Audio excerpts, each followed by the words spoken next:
సత్యదేవ్ నటించిన సినిమాలు hits and flops. Rao Bahadur సినిమా వరకు. Jyothilakshmi average. Kshanam hit. Ghazi hit. Bluff master average. Brochevarevarura super hit.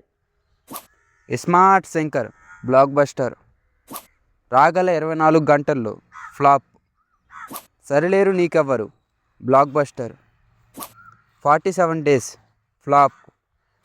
Umamaheshwara Ugraroopasya hit. Guvva Gorinka flop. Pittakathalu flop. Thimmarusu average. Skylab average. Acharya flop. Godse flop. God father flop. Ram Setu flop. Gurthunda Seethakalam flop. Krishnamma flop. Zebra hit. Kingdom average. Rao Bahadur flop.